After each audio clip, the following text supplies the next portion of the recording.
इस वीडियो में मैं आपको अल्लाह की रहमत का एक खूबसूरत वाक़या बताने वाली हूँ। हम बंदे गुनहगार हैं और हर इंसान को इस वाक़ये को सुनना चाहिए और सबक हासिल करना चाहिए। जब एक पैगंबर के बजाय एक गुनहगार की दुआ कबूल हो गई, अल्लाह ने पैगंबर की दुआ कबूल नहीं की बल्कि अपने गुनहगार बंदे की दुआ कबूल कर ली। तो ये कैसे हुआ, ये क्या वाक़या है, ये सब कुछ जानने के लिए आप इस वीडियो को आखिर तक देखते रहिए। और इसके साथ साथ मैं आपको एक ऐसा वाक़या बताऊंगी जिसके सुनकर आप दंग रह जाएंगे। जब एक बादशाह के दरबार में एक अनजान आदमी नौकरी मांगने के लिए आया, तब बादशाह ने उसको बेकार समझकर घोड़े के अस्तबल में भेज दिया। लेकिन उसके बाद उस आदमी ने क्या किया, जिसको देखकर बादशाह की हैरानी की इंतहा न रही। तो ये सब क्या मामला है, ये सब कुछ जानने के लिए आप इस वीडियो को आखिर तक देखते रहिए। और अगर अभी तक आपने लाइक नहीं किया है तो वीडियो को लाइक ज़रूर कर दें। तो चलिए सबसे पहले आपको बताते हैं कि जब एक पैगंबर के बजाय एक गुनहगार की दुआ कबूल हो गई। मूसा अलैहिस्सलाम के ज़माने में एक बार कहत यानी सूखा पड़ गया। आप अपने तमाम सहाबा के साथ अल्लाह की बारगाह में हाथ उठाकर बारिश के लिए दुआ करते हैं। अल्लाह पाक की जानिब से मूसा अलैहिस्सलाम को गैब से आवाज़ आई और कहा, ए मूसा, आपके एक सहाबी ने अभी तक तौबा नहीं की। मूसा अलैहिस्सलाम अपने सहाबा से कहते हैं कि तुम में से कौन है जिसने अभी तक तौबा नहीं की, इसलिए बारिश नहीं हो रही। ये कहते ही बारिश का बरसना शुरू हो गया। ये देखते ही वो लोग कहने लगे कि मूसा अलैहिस्सलाम, आपने तो हमसे झूठ कहा, देखो बारिश तो शुरू हो गई। मूसा अलैहिस्सलाम परेशान होकर अल्लाह से सवाल करने लगे, ऐ अल्लाह, ये कैसा माजरा है। अल्लाह पाक ने फरमाया कि ऐ मूसा अलैहिस्सलाम, जैसे ही मैंने तुमसे तौबा का जिक्र किया वैसे ही मेरे उस बंदे ने, तुम्हारे उस सहाबी ने तौबा कर ली। रिवायतों में आता है कि उसके मुंह से इस्तगफार का जुमला निकलना था कि बारिश शुरू हो गई। मूसा अलैहिस्सलाम ने कहा, ऐ अल्लाह, मुझे भी बता कि तेरा बंदा कौन सा है। तब अल्लाह पाक ने फरमाया, ऐ मूसा, मेरे उस गुनहगार बंदे ने जब गुनाह करके मुझसे तौबा नहीं की, तब मैंने तुमसे उसका नाम छुपाया। अब तो वो तौबा कर चुका है, फिर भला कैसे मैं तुम्हें उसका नाम बता दूं।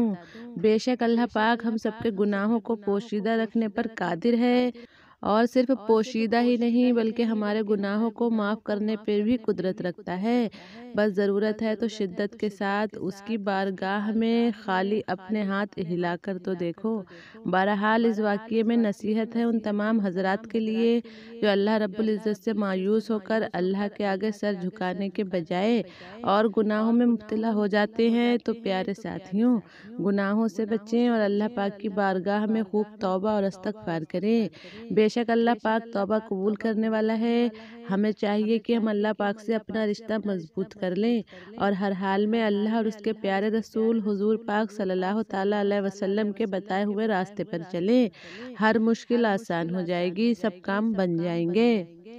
इंसान गलतियों का पुतला है, हर इंसान से गलतियां कोताहियां हो जाती हैं, लेकिन हमें चाहिए कि हम दिल से इस्तगफार करें। दिल से इस्तगफार करने को अल्लाह पाक पसंद करता है और इस्तगफार कबूल होती है। तो आपको ये वाक़या कैसा लगा, कमेंट सेक्शन में अपनी कीमती राय का इजहार ज़रूर कीजिएगा।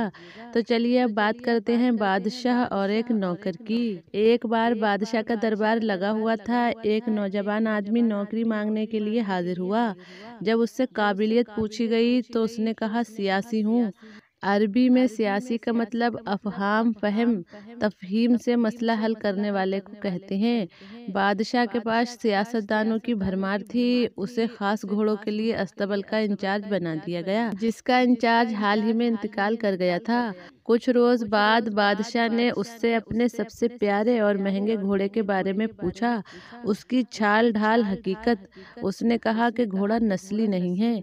बादशाह को हैरत हुई। उसने जंगल से घोड़ा लाने वाले को बुलाया। जिससे लिया था उससे पूछा गया, ये बातें सच हैं? तो उसने बताया, घोड़ा नस्ली है, लेकिन इसकी पैदाइश पर इसकी माँ मर गई थी। ये एक गाय का दूध पीकर उसके साथ पला बड़ा है। अस्तबल के इंचार्ज को बुलाया गया। बादशाह ने सवाल किया, तुम्हें कैसे पता चला ये घोड़ा नस्ली नहीं है?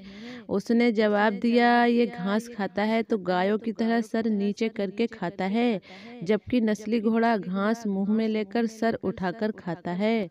बादशाह उसकी अक्ल और सोच से बहुत खुश हुआ।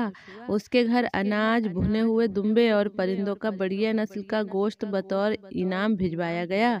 उसके साथ साथ उसे रानी के महल में तैनात कर दिया गया।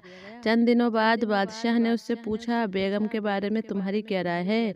उसने कहा, बेगम के तौर तरीके तो रानी जैसे हैं, लेकिन वो शहजादी नहीं है। बादशाह के पैरों तले से जमीन निकल गई। जब कुछ होश हवास वापिस आए तो उसने अपनी सास को बुला भेजा।